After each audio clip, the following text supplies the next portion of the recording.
السلام علیکم ورحمۃ اللہ وبرکاتہ، نحمده ونصلی علی رسولہ الکریم، اما بعد فاعوذ باللہ من الشیطان الرجیم، بسم اللہ الرحمن الرحیم، رب اشرح لی صدری ویسر لی امری واحلل عقدۃ من لسانی یفقہوا قولی۔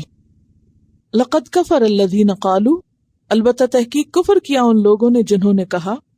لقد کس کے لیے استعمال ہوتا ہے؟ البتہ اور تحقیق، تاکید کے لیے، لازمی بات ہے، پکی بات ہے۔ لقد کفر، پکی بات ہے کہ کفر کیا ہے، کفر کے مرتکب ہوئے ہیں۔ کون؟ الذین، وہ لوگ، قالوا، جنہوں نے کہا، کیا کہا؟ ان اللہ، بے شک اللہ، هو المسیح ابن مریم، وہ مسیح ابن مریم۔ گویا جن لوگوں کا یہ عقیدہ ہے کہ مسیح ابن مریم الہ ہیں، ان کے کافر ہونے میں کوئی شک ہی نہیں۔ اللہ کا اوریجن کیا ہے؟ الالہ، صرف الہ نہیں، الالہ، یعنی اس ورڈ کی اوریجن کیا ہے؟ الالہ۔ تو الف کا جو حمزہ ہے وہ گر گیا تو اللہ بنا ہے۔ الالہ کا کیا مطلب ہے؟ خاص الہ۔ تو جنہوں نے مسیح ابن مریم کو خاص الہ بنا لیا، انہوں نے کیا کیا؟ کفر کیا۔ اور یہ ضمیر کون سی ہے؟ ہوا المسیح، ضمیر متصل یا منفصل؟ منفصل۔ منفصل کون سی ہوتی ہے؟ جو الگ الگ آتی۔ تو ضمیر منفصل جہاں آتی ہے اور خصوصاً کلام کے بیچ میں، تو اس کا کوئی مقصد ہوتا ہے۔ ضمیر فصل جو ہوتی ہے یہ تاکید کے لیے آتی ہے، حصر کے لیے آتی ہے، اور دو چیزوں کو، خبر اور اس کی صفت کو الگ کرنے کے لیے آتی ہے۔ تو یہاں کہ اللہ وہ اصل میں مسیح ابن مریم، یعنی انہوں نے تاکیداً کہا، یا یعنی ان کی مراد ہی یہی تھی کہ انہوں نے مسیح کو، مریم کے بیٹے کو الہ بنا لیا۔ ایک بات میری سمجھ میں کبھی نہیں آتی کہ انسان اگر عقل سے بھی سوچے کہ اگر بیٹا کوئی اللہ کا ہو تو ایک عورت سے کیسے پیدا ہوا وہ؟ قرآن بار بار کہتا ہے نا، مسیح ابن مریم، ابن مریم، تاکہ لوگوں کو یاد دہانی کرائے کہ وہ مریم کا بیٹا تھا، اللہ کا نہیں تھا۔ تو اگر اللہ کا ہوتا تو اللہ کی جنس سے پیدا ہوتا، نہ کہ انسان کی جنس سے۔ یعنی کسی بھی مخلوق کا بیٹا جو ہوتا ہے وہ اسی کی جنس سے ہوتا ہے۔ اب بلی کا بچہ بلی جیسا ہی ہوتا ہے، یہ بلی سے پیدا ہوتا ہے۔ مرغی کا بچہ مرغی کے جنس، اسی طرح سارے۔ یعنی فطرت اور عقل کو بھی آپ استعمال کر کے دیکھیں تو کچھ سینس نہیں بنتی اس بات کی کہ بیٹا اللہ کا اور پیدا مریم کر رہی ہے اس کو، یہ کیسے ہو گیا؟ ان اللہ هو المسیح ابن مریم، تو ایسے لوگ جو یہ عقیدہ رکھیں، جو عقل کے، فطرت کے، نقل کے، ہر چیز کے خلاف ہے، تو یہ صریح کفر ہے۔ وقال المسیح، اور کہا مسیح نے، یا بنی اسرائیل، اے بنی اسرائیل، اعبد اللہ، اللہ کی عبادت کرو۔ یعنی مسیح نے تو آ کر لوگوں کو اللہ کی بندگی کی دعوت دی تھی۔ یاد ہے جب وہ پنگوڑے میں بولے تھے تو اس وقت بھی کیا کہا تھا انہوں نے؟ انی عبداللہ۔ آیت نمبر 30 اور 36 سورۃ مریم کی جو، اس میں بھی یہ بات آتی ہے۔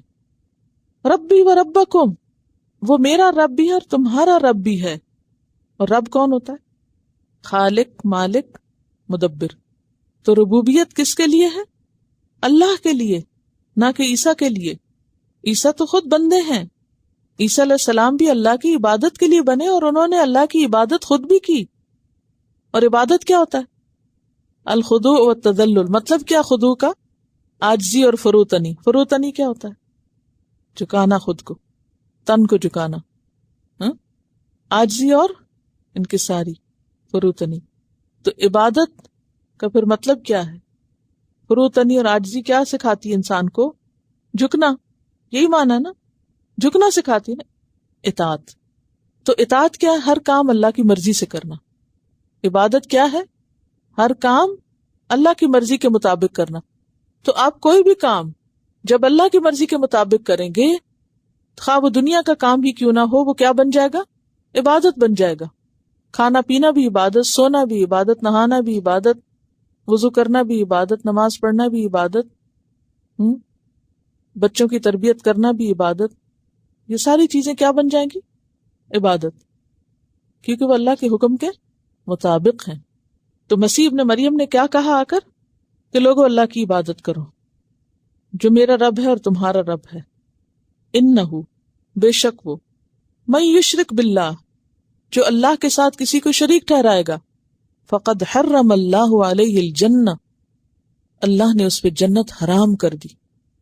لوگ کتنی بحثیں کرتے ہیں کہ مدر ٹریزا کہاں جائیں گی اور لیڈی ڈیانا کہاں جائیں گی اور فلاں کہاں جائے گا. اللہ ہی بہتر جانتا ہے کون کہاں جائے گا. ہمارے ہاتھ میں کسی کا بھی فیصلہ نہیں. ایک تو پہلی بات یاد رکھیے کہ بائے نیم کسی کے بھی جنت جہنم میں جانے کا فیصلہ کوئی نہیں کر سکتا. کسی کو کیا پتا کہ کوئی مرتے وقت کس عقیدے پر تھا. اللہ ہی بہتر جانتا نا. تو اس لیے کسی کا نام لے کے کبھی ایسا کوئی جھگڑا نہ کیجیے. کوئی اگر آپ کو بحث میں الجھانا بھی چاہے تو اس کو یہ کہا کریں کہ مجھے تو اپنا بھی نہیں پتا کہ میں نے کہاں جانا ہے. نبی صلی اللہ علیہ وسلم نے اپنے بارے میں فرمایا تھا کہ وما ادری ما یفعل بی ولا بکم مجھے نہیں پتا میرے ساتھ کیا ہوگا تمہارے ساتھ کیا ہوگا. لہٰذا ایسی باتوں پر اصرار اور جھگڑے اور بحثیں ہیں ہی بالکل بیکار کہ کون کہاں جائے گا. یہ اللہ کو پتا اور اللہ سے عافیت مانگنی چاہیے. لیکن ان جنرل جو شخص یہ عقیدہ رکھے اور اس عقیدے پر مرے کس پہ کہ اللہ کا کوئی بیٹا ہے یا اس کا کوئی شریک ہے تو اللہ کا فیصلہ ہے اس کے بارے میں کہ من یشرک باللہ جو شرک کرے گا اللہ کے ساتھ فقد حرم اللہ علیہ الجنہ اللہ نے اس پہ جنت حرام کر دی. وہ جنت میں نہیں جا سکتا. جنت اس پہ حرام ہے جو شرک کرے. فقد حرم اللہ علیہ الجنہ ومأواہ النار تو پھر کہاں جائے گا ٹھکانہ اس کا آ گئے. تو اس سے پتہ چلتا ہے تیسری کوئی جگہ نہیں ہے. سمجھ گئے؟ آخرت میں دو ہی جگہ ہیں یا جنت یا جہنم. اب آپ کے ذہن میں آ رہا ہوگا تو وہ آراف والے کیا چیز ہیں. آراف کا مقام ایک وقتی مقام ہے. وقتی طور پر لوگوں کو روکا جائے گا جب تک اللہ چاہے گا اور اس کے بعد یا وہ جنت میں داخل کیے جائیں گے لم يدخلوها وهم يطمعون وہ داخل نہیں ہوں گے لیکن اس کی امید رکھتے ہوں گے. اور یا پھر وَإِذَا صُرِفَتْ أَبْصَارُهُمْ تِلْقَاءَ أَصْحَابِ النَّارِ جہنم والوں کی طرف جو دیکھیں گے تو کہیں گے یا رب تو ہمیں اس سے بچا لینا. تو الٹیمیٹلی آراف والوں کا بھی ٹھکانہ یا جنت ہے یا جہنم ہے. وہ وقتی طور پر ایک مقام ہوگا جہاں ان لوگوں کو رکھا جائے گا جن کے اچھے برے دونوں طرح کے اعمال بالکل برابر کے ہوں گے. پھر اللہ جس طرح چاہے ان کے لیے فیصلہ کر دے اور اس کا فیصلہ حکمت پر مبنی ہے ظلم پر مبنی نہیں. تو اس سے کیا پتہ چلتا ہے کہ ہر شخص آخرت میں یا وہ جنت میں ہے یا وہ جہنم میں. فائنل ڈیسٹینیشن جو ہے یا جنت ہے یا جہنم ہے. کیونکہ یہاں واضح کر دیا گیا فقد حرم اللہ علیہ الجنت اللہ نے جنت حرام کر دی. دروازہ بند ہے وہاں نہیں جا سکتے. تو پھر کہاں جائے ومأواہ النار دوسرا ٹھکانہ پھر آگ ہی ہے. وما للظالمین اور نہیں ظالموں کے لیے من انصار کوئی بھی مددگار. ایک بھی مددگار نہیں مددگاروں میں سے. کفر بھی کر رہے ہیں شرک بھی کر رہے ہیں دونوں چیزوں کا ارتکاب ہے. لقد کا لفظ کیا معنی دیتا ہے؟ یعنی کوئی شک کی بات ہی نہیں. کیا شرک کوئی معمولی چیز ہے؟ یہ معمولی چیز نہیں ہے. دیکھیے اگر آپ ان چیزوں کے بارے میں ڈھیلے پڑ جائیں گے نا تو دوسرے بھی ڈھیلے پڑ جائیں گے. وہ کہیں گے ہم جو کر رہے ہیں صحیح کر رہے ہیں اصلاح کی ضرورت ہی نہیں. تو اصلاح تو ہو ہی نہیں سکتی. پھر دیکھیے نا وہی بات پھر کہ غلطی بھی ہو رہی احساس بھی نہیں اعتراف بھی نہیں. اصلاح کہاں سے ہوگی؟ تو یہ میری باتیں تو نہیں ہے کہ اگر آپ منسوب کریں کہ یہ کہہ رہی ہیں. یہ میں تو کچھ نہیں کہہ رہی. میں تو صرف آپ کو ترجمہ کر کے بتا رہی ہوں کہ یہ لکھا ہوا کیا ہے. آپ خود بھی سمجھ سکتے ہیں. اتنے دنوں سے یہ تو پتہ چل ہی گیا ہے کہ لقد کا معنی کیا ہوتا ہے اور کفر کا معنی کیا ہوتا ہے اور شرک کا معنی کیا ہوتا ہے. یعنی اوپر کفر کہا گیا اختتام پہ شرک کہا گیا کیونکہ یہ دونوں ہی چیزیں ہیں. یعنی اصل الہ کی جگہ کسی اور کو الہ کرنا یا اس کے شریک کرنا جو ہے یہ کفر کے ساتھ شرک بھی ہے. وما للظالمین من انصار ظالموں کے لیے کوئی مددگار نہیں. اب آپ دیکھیے کہ کوئی مددگار نہیں یہ کیوں کہا گیا؟ کیونکہ ان کا خیال یہ تھا نا کہ ہم تو اللہ کے لاڈلے ہیں اور بہت ہمارے مددگار ہیں. کا کوئی بھی مددگار نہیں. ناصر کون ہوتا ہے؟ نصرت کیا ہوتی ہے؟ مدد کس کو کہتے ہیں؟ نصرت بمانا مدافعت. یہ اگر الفاظ آپ یاد رکھیں گے تو آپ کو بہت جلدی بات سمجھ میں آئے گی. مددگار کیا کرتا ہے؟ آپ کسی سے لڑ رہے تھے اتنے میں کوئی اور پہنچ گیا آپ کا مددگار، وہ کیا کرے گا؟ مدافعت کرے گا نا، آپ کو بچائے گا دشمن سے. تو یہ جہنم میں جائیں گے جہاں ان کو کوئی مددگار نہیں ملے گا کا مطلب کیا ہے؟ کہ کوئی ان کو وہاں سے نکال نہیں سکے گا، بچا نہیں سکے گا. تو خلاصہ کیا ہے کہ مسیح علیہ السلام الہ نہیں ہے، اور ان کو الہ ماننا کفر بھی ہے اور شرک بھی ہے. اور پھر مسیح علیہ السلام نے الہ بننے کی بجائے لوگوں کو الہ کی بندگی کی دعوت دی، خود کو رب کہنے کی بجائے رب کا بندہ کہا، ربی و ربکم. اور پھر قرآن پاک میں دوسری جگہ بھی آتا ہے ان ہوا الا عبد، کہ مسیح کیا ہے؟ بندے ہیں. انعمنا علیہ، ہم نے اس پر انعام کیا تھا. وجعلناہ مثلا لبنی اسرائیل، اور ہم نے اس کو بنی اسرائیل کے لیے ایک مثال بنایا تھا، یعنی ان کی غیر معمولی ولادت کو. اور ان کے عقیدے کی خرابی کی بنیادی وجہ کیا تھی؟ کیونکہ وہ بغیر باپ کے پیدا ہوئے تھے، تو انہوں نے اللہ کے اس معجزے کو ایک غلط رنگ دے دیا. سورۃ النساء میں آپ پڑھ چکے ہیں انما المسیح عیسی ابن مریم رسول اللہ وکلمتہ القاها الی مریم وروح منہ. لقد کفر الذین قالوا، لقد کفر، پھر لقد کا کیا معنی ہے؟ کفر کیا معنی ہے؟ کفر کیا. الذین، ان لوگوں نے، قالوا جنہوں نے کہا، کیا کہا؟ ان اللہ، بے شک اللہ تعالی، ثالث ثلاثہ، تین کا تیسرا ہے. وہاں مسیح کو الہ کہا گیا، یہاں مسیح کو تین میں سے ایک کہا گیا، 3 in 1 یا 1 in 3.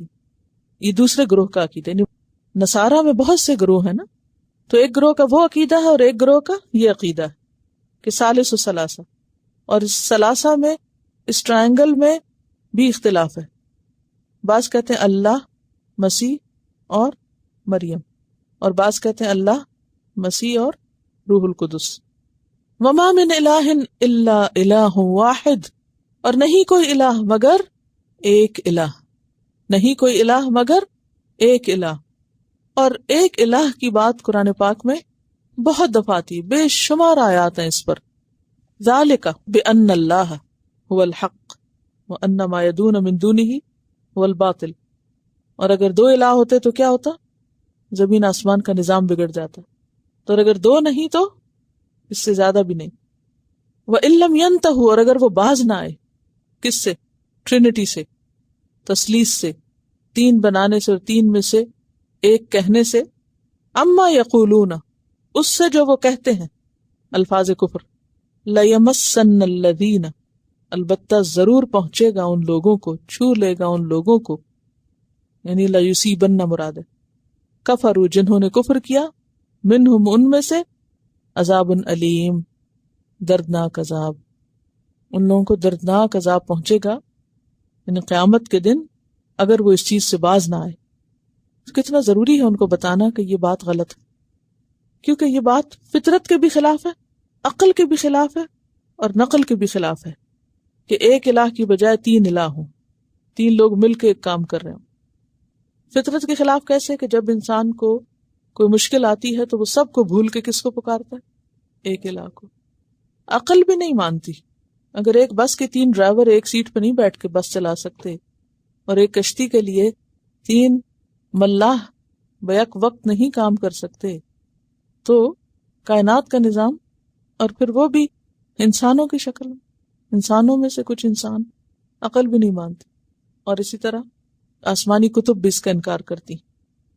اور اس میں آپ دیکھیں کتنی سخت وارننگ دی گئی کہ اگر باز نہ آئے تو سخت عذاب ہوگا. افلا یتوبون الی اللہ، کیا پھر وہ اللہ سے توبہ نہیں کریں گے، نہیں پلٹیں گے، باز نہیں آئیں گے، نہیں سمجھیں گے؟ وہ اللہ کے کرم سے غافل ہیں، انہیں نہیں پتا کہ اللہ معاف کر سکتا ہے، کیونکہ ان کے ہاں یہ نظریہ بھی پایا جاتا ہے نا کہ اللہ تعالیٰ غفور رحیم نہیں ہے، وہ معاف نہیں کر سکتا. اوریجنل سن کی جو بات ہے نا، تو اسی لیے تو بیٹے کو صلیب پہ چڑھایا گیا تھا کہ معافی مل سکے. افلا یتوبون الی اللہ، کیا وہ اللہ سے توبہ نہیں کریں گے، اللہ کی طرف نہیں پلٹیں گے، نہیں لوٹیں گے؟ وَيَسْتَغْفِرُونَ، اور اس سے بخشش نہیں مانگیں گے، معافی نہیں چاہیں گے. استغفار کیا ہوتا ہے؟ بخشش مانگنا. کیسے مانگتے ہیں بخشش؟ 2 طرح سے. نمبر 1، استغفار کے صیغے کے ساتھ. صیغہ کیا ہوتا ہے؟ جیسے استغفر اللہ کہنا، یا اللہم اغفر لی کہنا، یا اپنی زبان میں کہنا یا اللہ تو مجھے معاف کر دے، میرے گناہ معاف کر دے. ایک تو یہ طریقہ ہوتا ہے. استغفار کیا ہوتا ہے؟ طلب المغفرہ. اور مغفرہ کس سے؟ مغفرت کیا ہوتی ہے پیچھے میں بتا چکی ہوں. مغفرت کا لفظ جو ہے یہ مغفر سے، ستر الذنب والتجاوز عنہ. ستر الذنب گناہ کا ڈھانپنا، اور تجاوز عن اس سے درگزر کرنا، یعنی جاننے کے باوجود اس کو ڈھانپ دینا، یعنی اس سے درگزر کرنا. خالی ستر الذنب نہیں ہے مغفرت، صرف ستر الذنب نہیں ہے بلکہ تجاوز عن بھی ہے، اس سے درگزر بھی ہے. اور استغفار کیا ہوتی ہے؟ طلب المغفرہ. تو ہم کیا مانگ رہے ہوتے ہیں؟ یا رب ہمارے گناہ ڈھانپ دے اور ان سے درگزر کر دے، ان کو نہ کھولنا اور نہ پکڑنا اس پہ.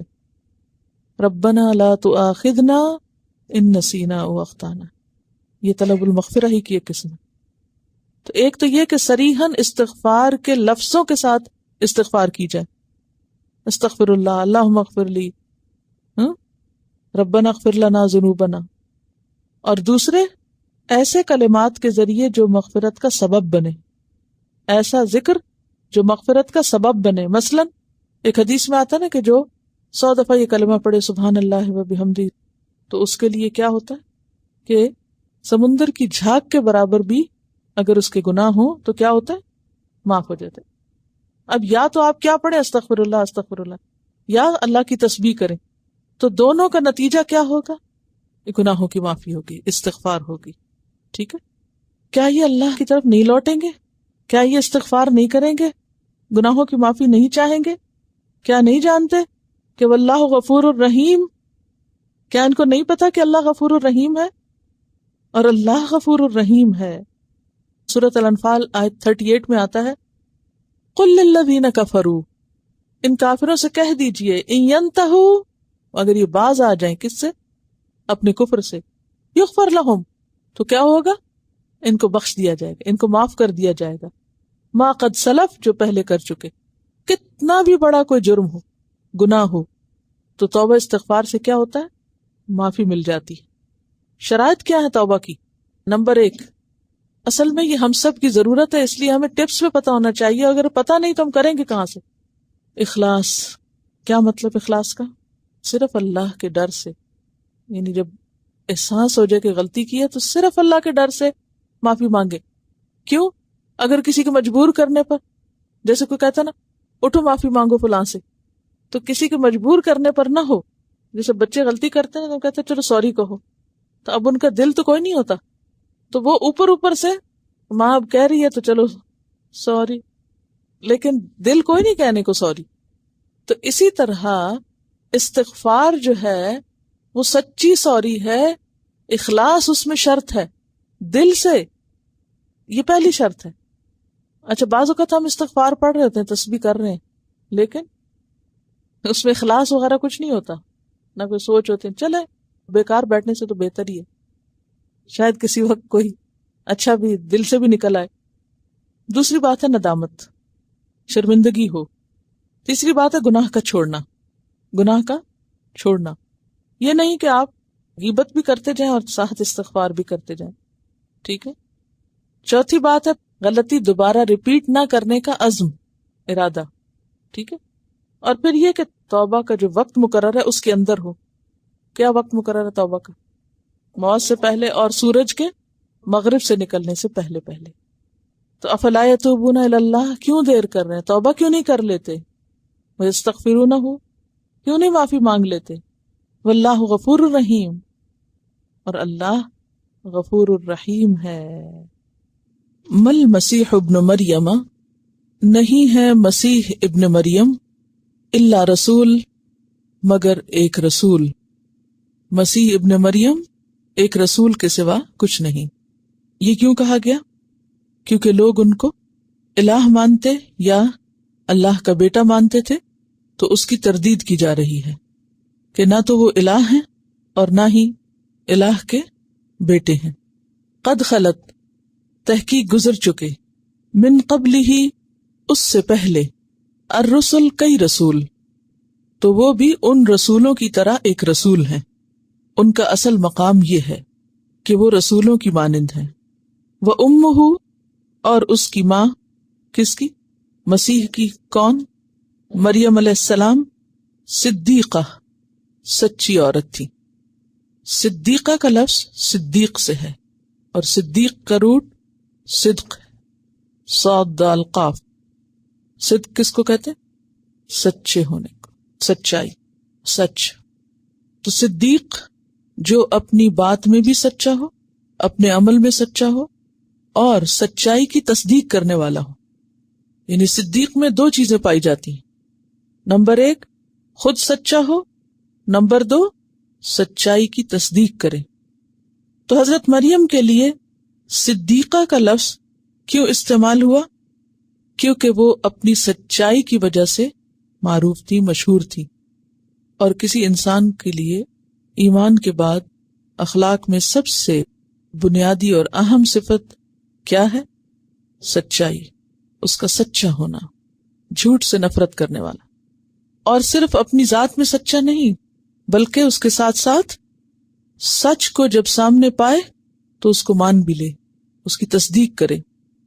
حضرت ابو بکر رضی اللہ تعالیٰ عنہ کو یہ لقب اسی وجہ سے ملا. حضرت عائشہ رضی اللہ تعالیٰ عنہ کا لقب بھی صدیقہ تھا. اور حضرت مریم کے بارے میں قرآن پاک میں سورۃ التحریم کی آیت نمبر 12 میں آتا ہے وَصَدَّقَتْ كَلِمَاتِ رَبِّهَا وَكُتُبِهِ، کہ انہوں نے اپنے رب کے کلمات اور اس کی کتابوں کی تصدیق کی تھی. یعنی انہیں صدیقہ کیوں کہا گیا؟ کیونکہ وہ رب کی باتوں، رب کے کلمات اور اس کی کتابوں کی تصدیق کرنے والی تھی. تصدیق کرنا کیا ہوتا ہے؟ ان کو سچا ماننا کہ یہ اللہ ہی کی طرف سے ہیں اور بالکل برحق ہیں.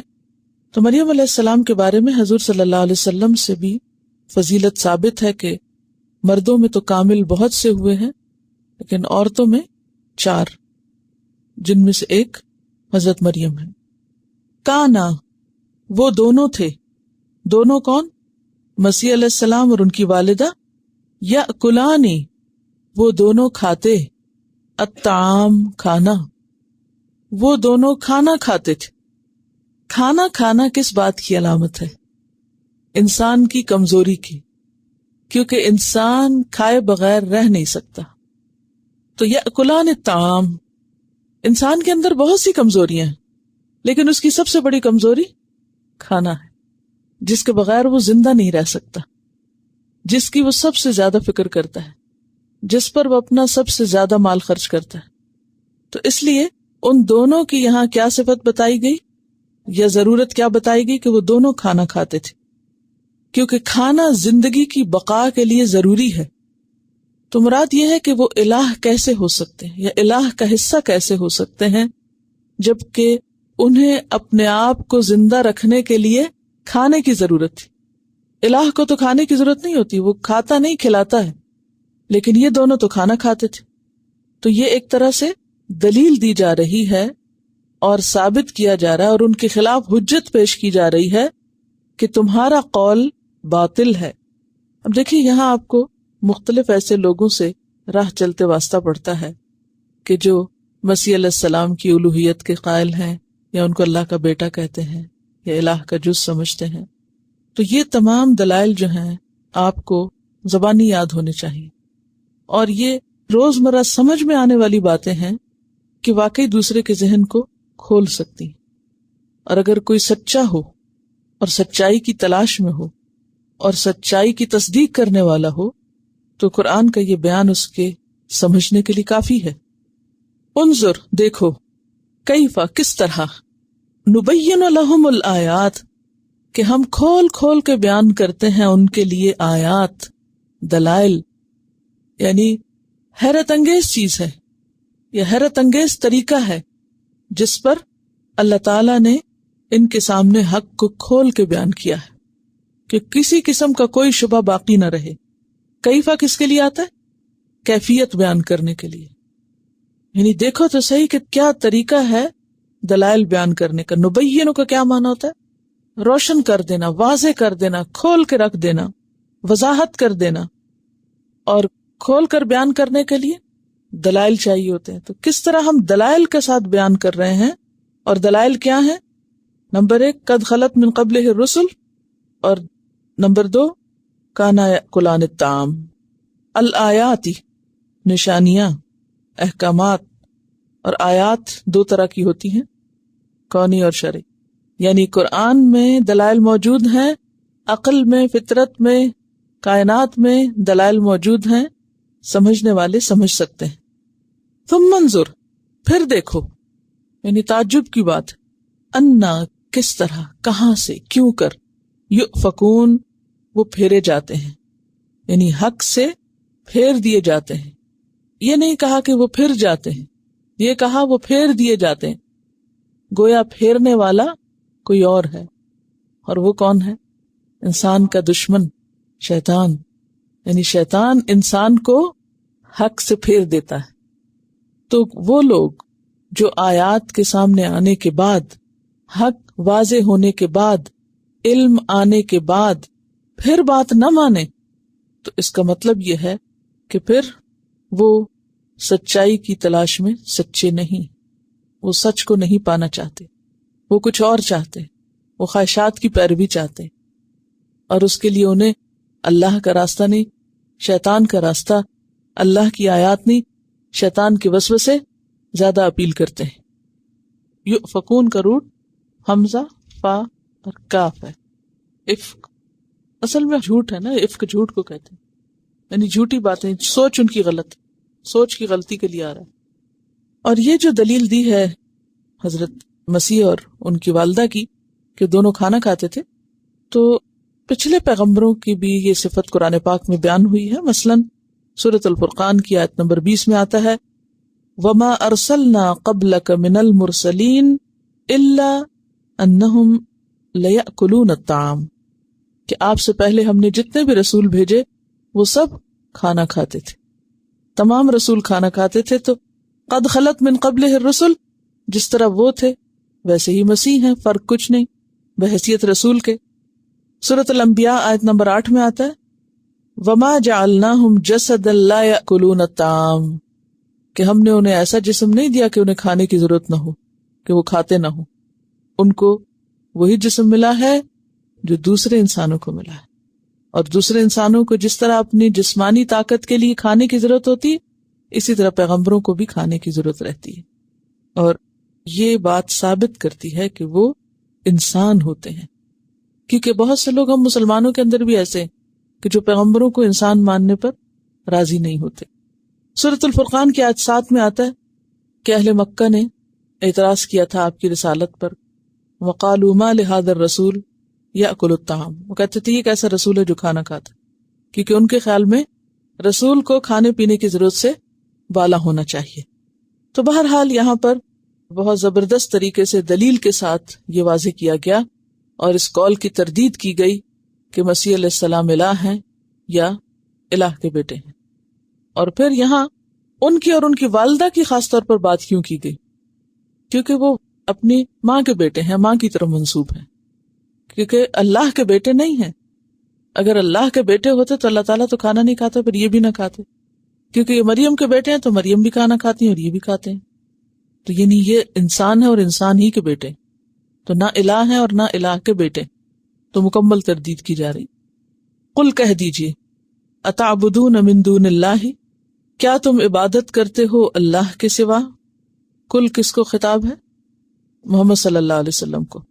آپ کہہ دیجئے، یعنی انہیں بتا دیجئے جو بھی غیر اللہ کی عبادت کرتے ہیں کہ تم اللہ کے سوا عبادت کرتے ہو.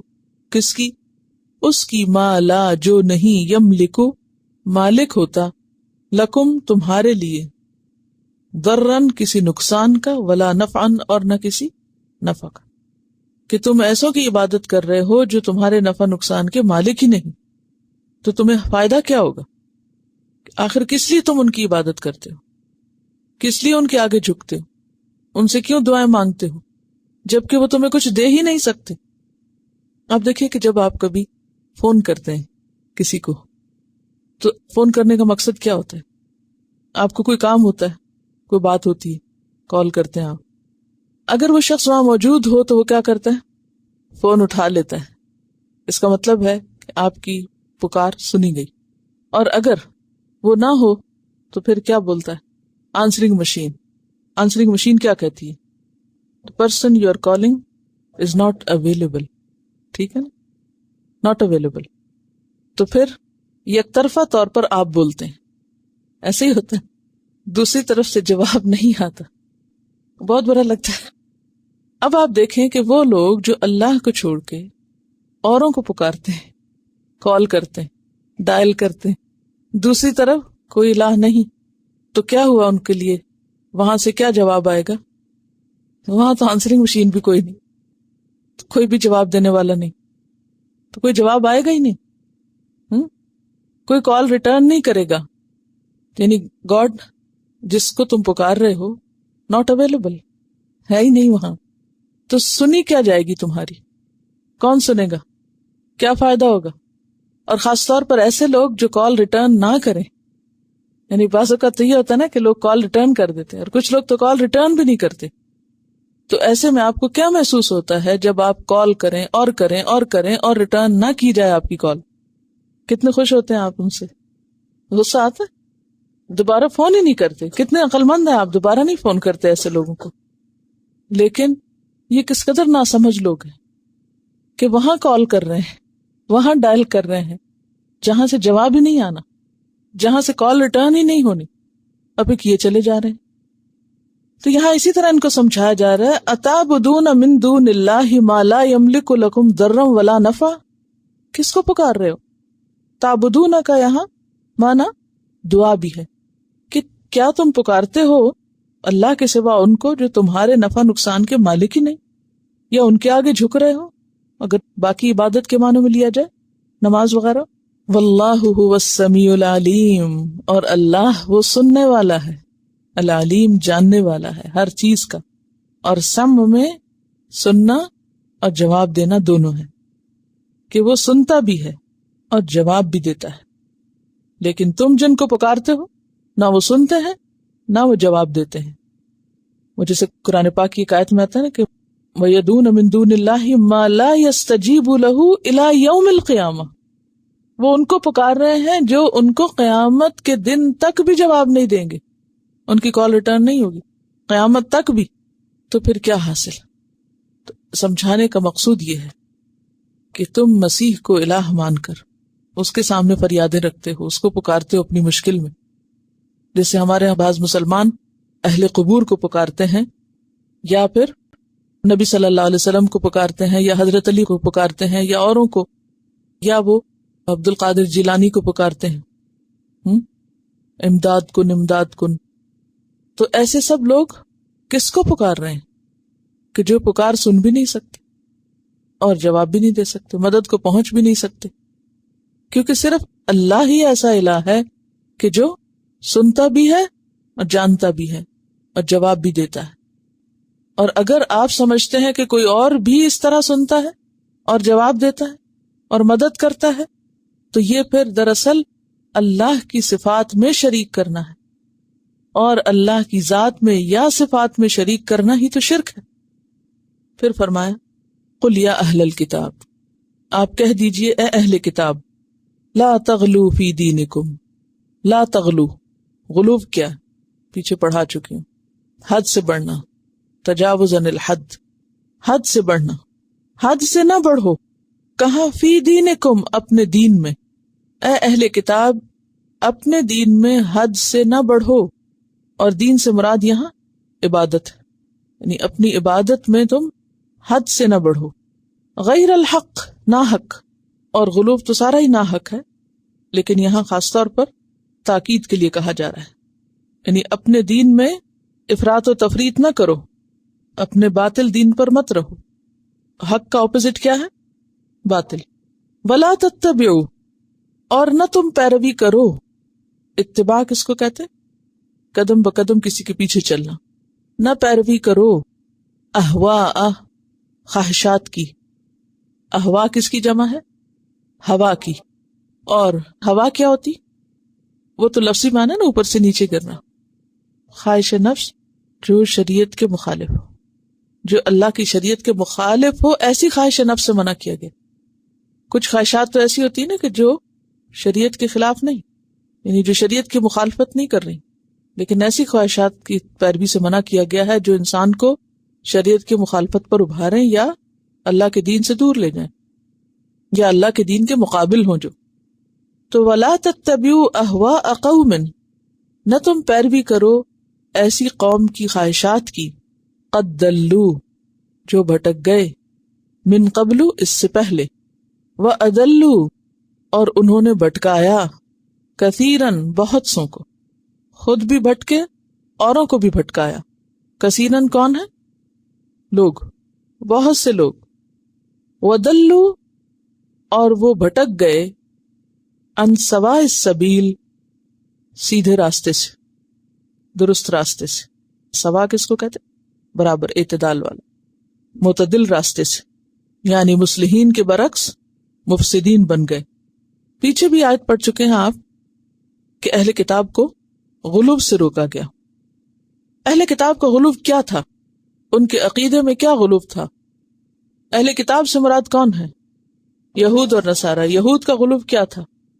عزیر علیہ السلام کو اللہ کا بیٹا قرار دیتے، اور نصارہ کا غلو کیا تھا؟ مسیح علیہ السلام کو اللہ کا بیٹا یا الہ قرار دیتے تھے۔ اور نصارہ کا ایک غلو اور بھی تھا، کس کو یاد ہے؟ اور کس کو رب قرار دیتے تھے؟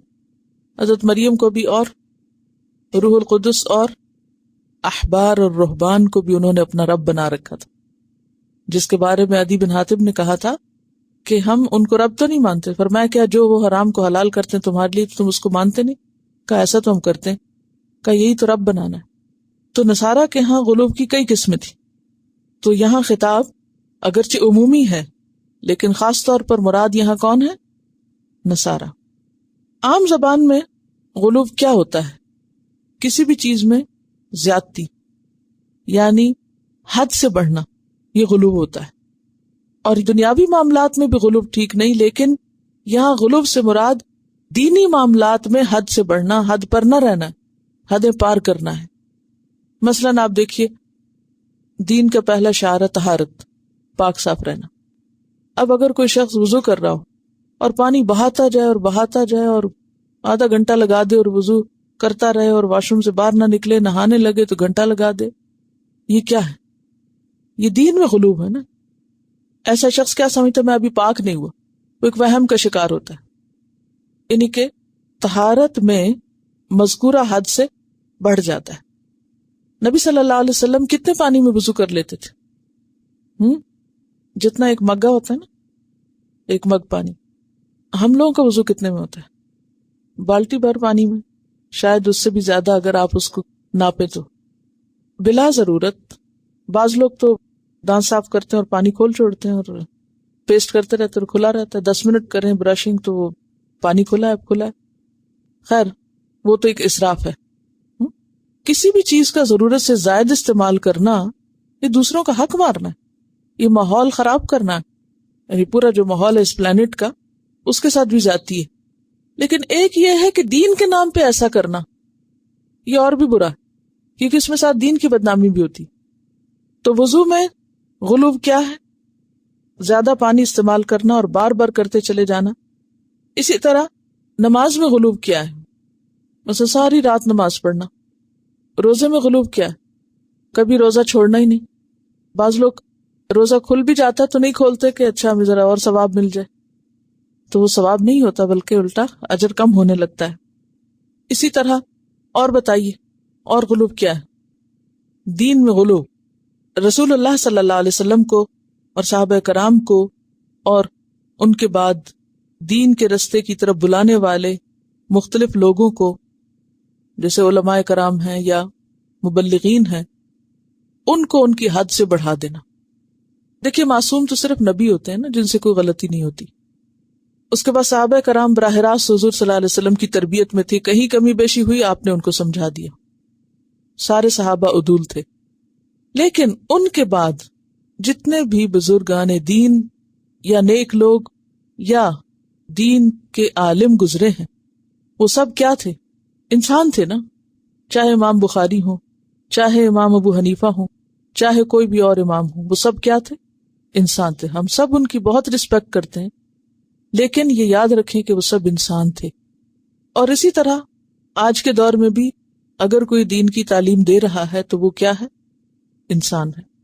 کوئی بھی جو آپ کے ساتھ احسان کرے، آپ کا کوئی استاد ہو، کوئی بھی ہو، وہ آپ کے والدین کی جگہ ہے، اس کا احترام لازم ہے، لیکن احترام کا مطلب یہ نہیں ہوتا کہ انسان دوسرے کی غلطی کو غلطی نہ بتائے، جو کسی کی بھی غلطی ہو، چاہے والدین کی ہو، لیکن چونکہ یہاں دین کے کانٹیکس میں بات ہو رہی ہے، لا تغلو فی دینکم، اس لیے میں مثال دین کے اندر کی لا رہی ہوں، باقی دنیاوی مثالیں نہیں لاؤں گی، ورنہ دنیاوی مثالوں میں بے شمار مثالیں جو غلوب کی ہیں، تو یہاں خاص طور پر دین میں غلوب منع کیا گیا ہے، اس کی طرف اشارہ ہے، تو اس پر فوکس کرنے کی ضرورت ہے۔ اب آپ دیکھیے کہ اگر کوئی استاد ہے آپ کا، اس کے منہ سے کوئی غلط بات نکلی، تو اب اس کی غلطی اس لیے نہ بتائی جائے کہ وہ ہمارا استاد ہے اور وہ یہ احترام کے خلاف ہے، یہ غلوب ہوگا۔ احترام اپنی جگہ ہے۔ احترام کس سے ظاہر ہوتا ہے؟ آپ کے بات کرنے کے انداز سے، آپ کے لہجے سے، آپ کے پوسچر سے، یہ ساری چیزیں احترام میں آتی ہیں۔ لیکن انسان ہونے کے ناطے خواہ کوئی بڑا یا چھوٹا غلطی کرے تو اس کی غلطی بتانا اس کو جو ہے، یا کسی چیز کو ویسا ہی بتانا جیسی وہ ہے، یہ احترام میں کمی نہیں ہوتی۔ اگر کوئی یہ سمجھتا ہے تو یہ کیا ہے؟ یہ غلوب ہے۔ اچھا، جتنی بھی بڑی بڑی دینی شخصیتیں گزری ہیں، لوگوں نے ان کے ساتھ غلوب کیا۔ غلوب کیا کیا ہے؟ یعنی یا افراط کی یا تفریط کی۔ بعض لوگ افراط کرتے ہیں، بعض تفریط کرتے ہیں۔ افراط کیا؟ بعض لوگ عقیدت میں حد سے بڑھ جاتے ہیں، وہ دوسروں کی غلطیوں کو بھی کیا سمجھتے ہیں؟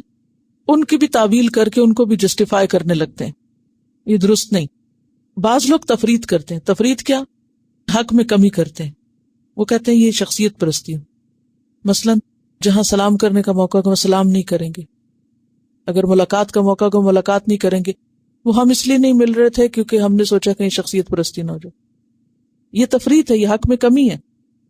جہاں موقع ہو محبت کے اظہار کا، احترام کے اظہار کا، وہاں احترام کرنا لازم ہے۔ یہ ایسے ہی ہے نا جیسے آپ اپنی والدہ کو کئی دن نہ ملیں اور نہ سلام کریں اور نہ پوچھیں اور کہیں وہ ہم سوچ رہے تھے کہ کہیں ہم آپ کی شخصیت پرستی میں مبتلا نہ ہو جائیں، اس لیے ہم آپ کو پوچھ ہی نہیں رہے تھے، تو یہ درست نہ ہوگا۔ شخصیت پرستی کیا ہوتی ہے کہ جب کوئی بڑا غلطی کرے تو انسان اس کی غلطی کو جانتے ہوئے دلیل کے ساتھ، یعنی دلیل لائے، یہ نہیں کہ محض سنی سنائی پہ، دلیل کے ساتھ اس کو بتائے کہ یہ بات درست نہیں۔ اور کوئی چھوٹا بتائے یا بڑا بتائے، سب کا فرض بنتا ہے کہ جب سچائی سامنے آئے تو اس کو قبول کرے۔ یہ کیا ہے دراصل؟ صدیق ہونا یہی تو ہے کہ پھر اس کو انا کا مسئلہ نہ بنائے کہ نہیں چونکہ میں ایک دفعہ میرے منہ سے نکل چکا ہے لہٰذا میں تو اب دوبارہ دوسری بات نکال ہی نہیں سکتا۔ اپنی غلطی کا اعتراف ہر ایک پر لازم ہے اور ہر ایک غلطی کر سکتا ہے، غلطی سے پاک پیغمبر ہوتے ہیں۔ تو اسی طرح مثلاً قرآن پاک کا احترام لازم ہے نا کہ نہیں؟ لازم ہے۔ لیکن اگر کوئی اس وجہ سے قرآن نہ پڑھے کہ کہیں مجھے کوئی بات غلط سمجھ نہ آ جائے، یا یہ ہے کہ کہیں مجھ سے کوئی بے ادبی نہ ہو جائے، کہیں میں کچھ بھول نہ جاؤں، کہیں میرے منہ سے کوئی غلط لفظ نہ نکل جائے، تو یہ کیا ہوگا؟ یہ غلوب ہوگا۔ اتنا اونچا اس کو رکھ دیتے ہیں، حصی طور پر بھی مانوی طور پر بھی، کہ نہ اس کے معنی کو جاننے کی کوشش کرتے ہیں اور نہ ہی اس کو اٹھانے کی زحمت گوارا کرتے ہیں، اور تعویل کیا کرتے ہیں کہ یہ ہم اس کا احترام کر رہے ہیں۔ ایسا احترام کیا ہے قرآن کا؟ غلوب ہے۔ اسی طرح مثلا قبلہ خانہ کعبہ، اب بعض لوگ اس کی طرف پاؤں تو نہیں کریں گے، لیکن حج بھی نہیں کریں گے، نماز بھی نہیں پڑھیں گے، تو یہ کس قسم کا احترام ہے؟ افراط اور تفریط ہوگی۔ تو یہ اس طرح کے اعمال جو ہیں دین میں غلوب ہیں، اور یہ اصل راستے سے سوا سبیل سے بھٹکنا ہے۔ اسلام کا راستہ اعتدال کا راستہ ہے، اور اس میں ہر چیز کی حد مقرر ہے، نہ ادھر لڑکو اور نہ ادھر لڑکو، نہ آپ کسی کے احترام میں اتنا اضافہ کرو کہ صحابہ کو پیغمبر سے بھی آگے بڑھا دو، یا بزرگان دین کو انبیاء سے بھی آگے لے جاؤ، اور انبیاء کو اللہ تعالیٰ سے بھی آگے لے جاؤ، یہ غلوب ہے، جیسے نصارہ نے کیا۔ اب مثلاً عرب جاہلیت میں لوگ کیا کرتے تھے کہ اگر حج کے لیے نکلتے تو پھر دوبارہ اگر گھر جانا پڑتا تو دروازے سے نہیں جاتے تھے، پیچھے کی طرف سے جاتے تھے، اور اس کے ساتھ کچھ تقدس کی چیزیں انہوں نے ایسوسیٹ کر لی۔ تو یہ تمام چیزیں جو ہیں یہ غلوب میں آتی ہیں، ان سے بچنے کی ضرورت ہے۔ اور صحیح دین جو ہے وہ اعتدال کا دین ہے، اور اعتدال کے دین میں کیا ہے کہ جہاں حق ہے کسی چیز کا، مثلاً اللہ تعالیٰ سے محبت اور رسول اللہ صلی اللہ علیہ وسلم سے محبت یہ ہمارے ایمان کا حصہ ہے. اسی طرح صحابہ کرام سے محبت کہ انصار کی محبت ایمان کا حصہ ہے. یہ صحیح بخاری کی حدیث. اب انصار کون تھے؟ جنہوں نے نبی صلی اللہ علیہ وسلم اور آپ کے صحابہ کو ویلکم کیا مدینہ میں اور ان کی مدد کی اور ہر معاملے میں ساتھ دیا. تو ان کی محبت بھی ایمان کا حصہ قرار پائی کہ ان سے بغض نہیں رکھ سکتے.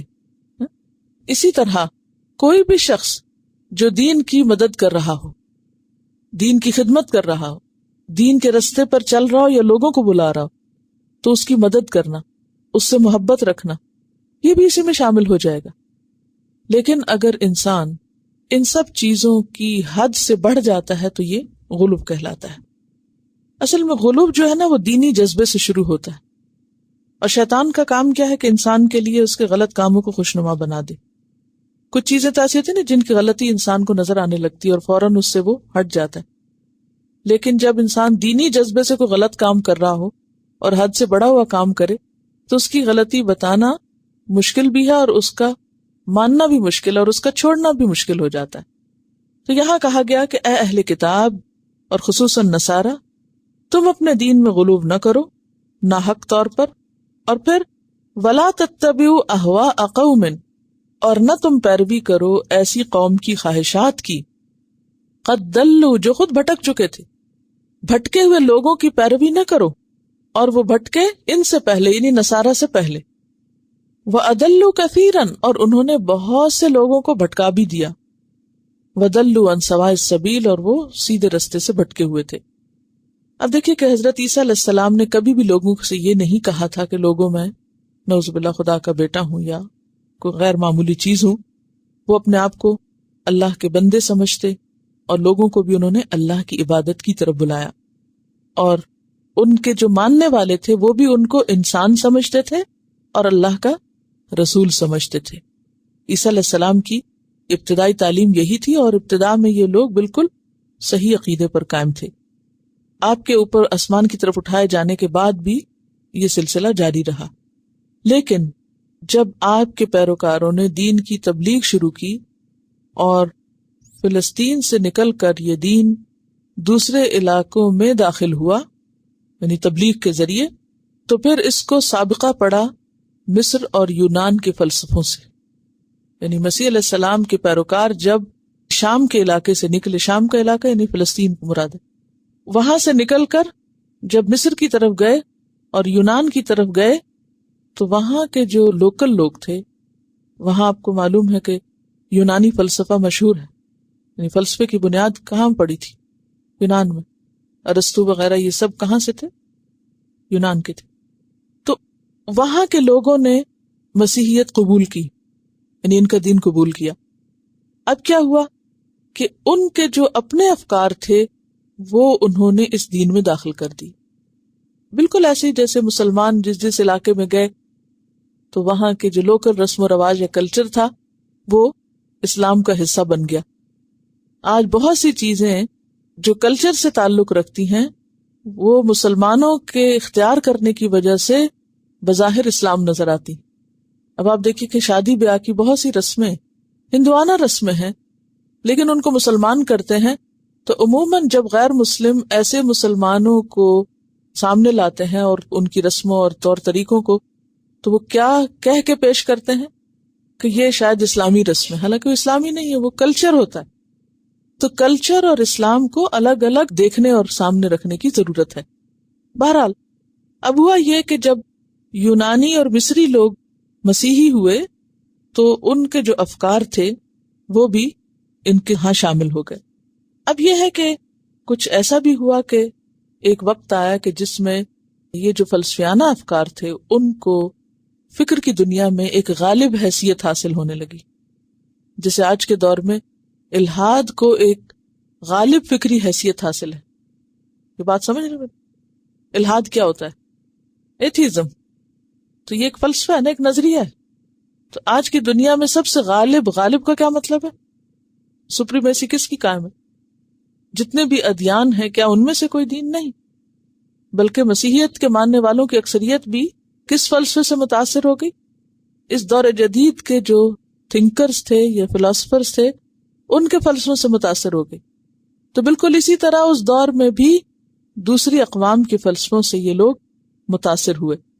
تو اس دور کی جو مہذب دنیا تھی اس میں مصر اور یونان کے جو فلسفے تھے زندگی کے بارے میں ان کو بہت ویلیو کیا جاتا تھا، ان کو بہت بڑا مانا جاتا تھا. تو زیادہ تر جو لوگ تھے، جو ذہین طبقہ جو تھا، جو ایلیٹ تھی، وہ انہی افکار کی حامل تھی. اب بھی آپ دیکھیں کہ ان نظریات کے حامل زیادہ تر لوگ کون ہیں؟ ایتھیسٹ زیادہ تر کون ہوتے ہیں؟ پڑھے لکھے لوگ، ذہین لوگ جو سوچتے ہیں. جب انہیں جواب نہ ملا اپنے دین میں، مسیحیت کے اندر ایک ریاکشن کیوں ہوا؟ یہ دوسرے افکار سے متاثر کیوں ہوئے؟ ذہنی ترقی اور سوچ کے اور فکر کے ارتقاء یعنی ایوولوشن کی وجہ سے انسان نے جب سوچنا شروع کیا اور نئی نئی ایجادات سامنے آئی، انسان کا ذہن کھلا، تو بہت سے سوال ایسے اٹھے کہ جن کا جواب لوگوں کو مسیحیت کے اندر نہیں ملا، عیسائیت کے اندر نہیں ملا. ٹھیک ہے، اب اس کا ایک ریاکشن ہوا، اور وہ ریاکشن کیا تھا کہ لوگوں نے سرے سے مذہب کا انکار ہی کر دیا. تو اس دور میں بھی اسی قسم کے افکار غالب تھے. انہوں نے کیا کیا؟ مسیحیت کے افکار کے اوپر اپنی چھاپ ڈالی، اور جو ان کا اپنا فلسفہ تھا اسے کرسچنائز کر لیا گیا ایک طرح سے. اب یہ ہے کہ اس فلسفے میں دنیا کی جو تصویر تھی اس کو 3 قسم کے حصوں میں یا 3 اقنوموں میں بانٹا ہوا تھا، اور وہ کیا تھے؟ وجود، حیات اور علم. جو مسیحی اسکالرز ان افکار سے متاثر ہوئے تو انہوں نے کیا کیا؟ مسیحیت کی بھی ایسی ہی تعبیر کی، عیسائیت کی اسی طرح انٹرپریٹیشن کی کہ اس میں یہ 3 چیزیں کسی طرح ڈھل جائیں یا 3 چیزیں ان میں بھی پیش کی جائیں.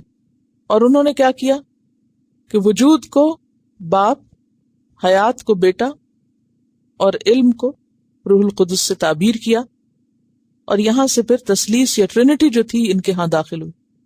تو یہاں کہا جا رہا ہے کہ تم ان لوگوں کی پیروی نہ کرو کہ جو خود بھٹکے ہوئے تھے، یعنی جن کے نظریات بھٹکے ہوئے تھے. کیا بھٹکے ہوئے نظریات تھے؟ ان کے افکار میں اس دنیا کو وہ 3 حصوں میں یا 3 طریقوں سے دیکھتے تھے، اور اس میں 3 مین یا بڑی چیزیں تھیں. کیا کیا؟ وجود، حیات اور علم. ٹھیک ہے، کہ ہر چیز ایگزسٹ کرتی ہے اور ہر چیز کا وجود ہے، اور جس چیز کا وجود ہو اسی کو مانا جائے، اور پھر ان چیزوں کے وجود کی بنیاد جو ہے لائف ہے، حیات ہے، اور پھر اس کی ترقی جو ہے وہ علم کے ذریعے ہوتی ہے. بہرحال اب انہوں نے کیا کیا کہ عیسائیت کے اندر اس کو مرج کرنے کی کوشش کی، یعنی دوسرے فلسفوں کو اپنے دین میں شامل کر لیا. کیوں کیا ایسے؟ تاکہ لوگ کنونس ہو جائیں، ذہین طبقے کو متاثر کیا جا سکے، ان کو مائل کیا جا سکے. آپ دیکھیں کہ دنیا میں ایک وقت تھا کہ جب سوشلزم جو تھا یا سوشلسٹ افکار جو تھے وہ ایک غالب نظریے کی حیثیت رکھتے تھے، اور اکثریت لوگوں کی جو اس سے متاثر ہوئی، مسلمانوں میں سے اور دوسرے لوگوں میں سے، انہوں نے کیا نعرے لگانے شروع کر دیے؟ اسلامی سوشلزم. آپ لوگ شاید اس وقت تھے نہیں، یا بہت چھوٹے تھے، یا آپ کی توجہ نہیں تھی. میں جب یونیورسٹی میں پڑھتی تھی اس وقت یونیورسٹی کے اندر جو مختلف اسٹوڈنٹس کی تنظیمیں تھیں اس میں کچھ اسلامی پارٹیاں تھیں اور کچھ سوشلسٹ پارٹیاں تھیں، اور کچھ بیچ کی اسلامی سوشلزم کی دائی اور نعرے لگانے والی.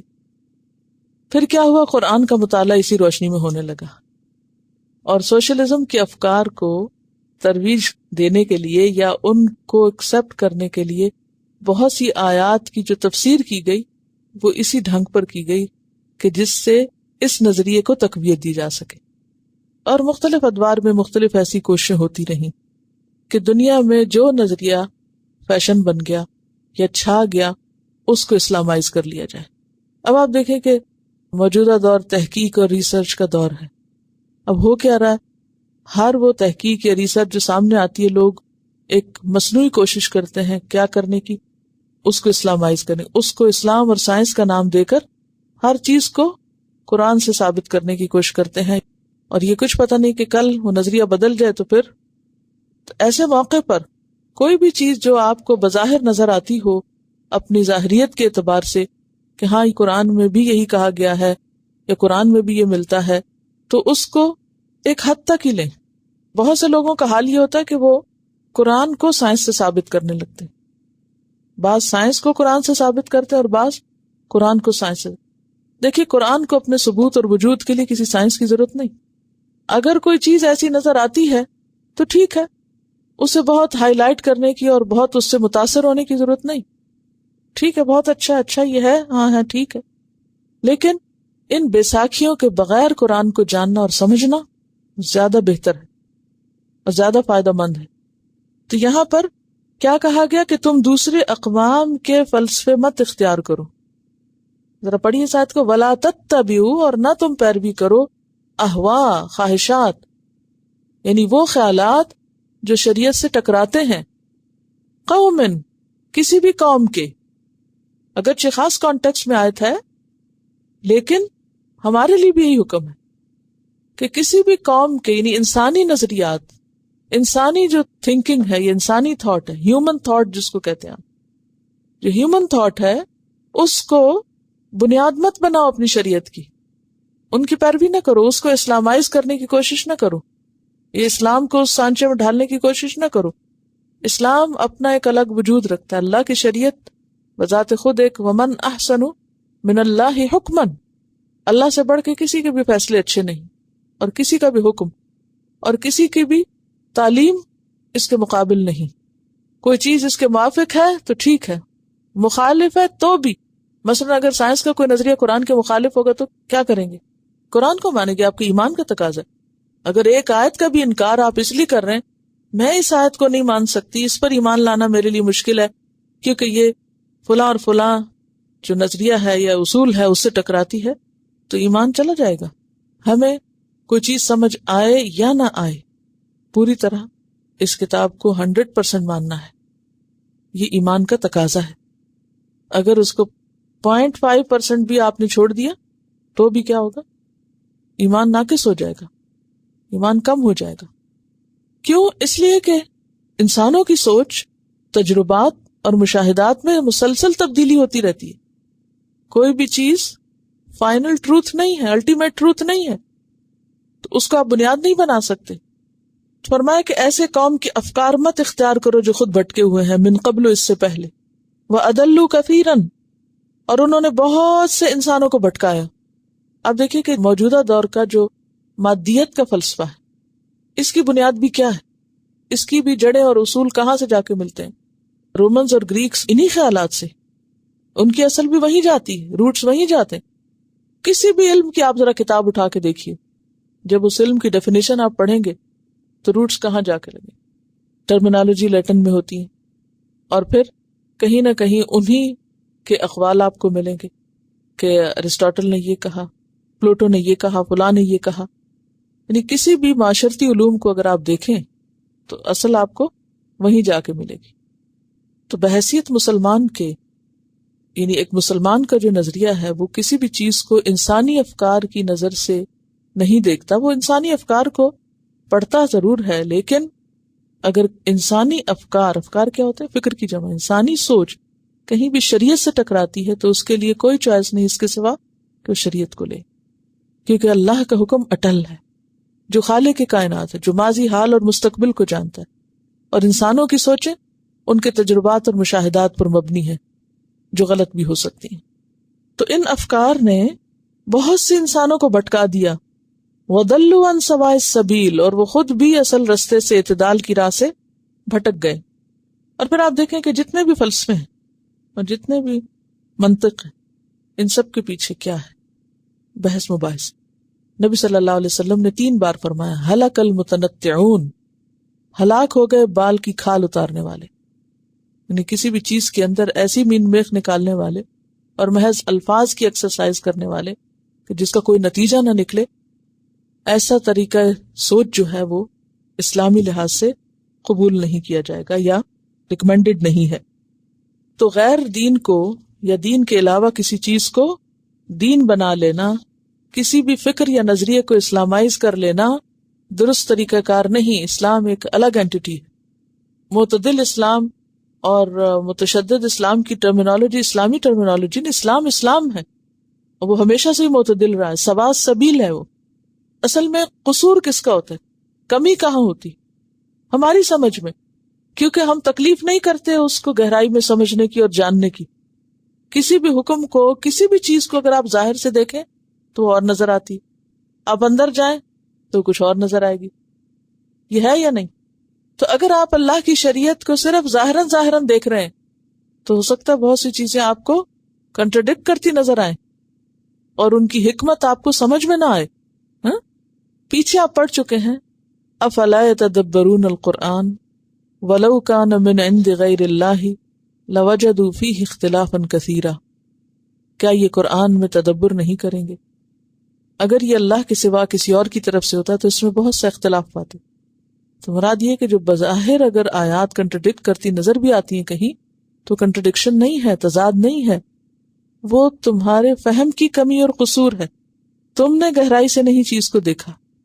وآخر دعوانا ان الحمد للہ رب العالمین۔ سبحانک اللہم وبحمدک نشہد ان لا الہ الا انت نستغفرک ونتوب الیک۔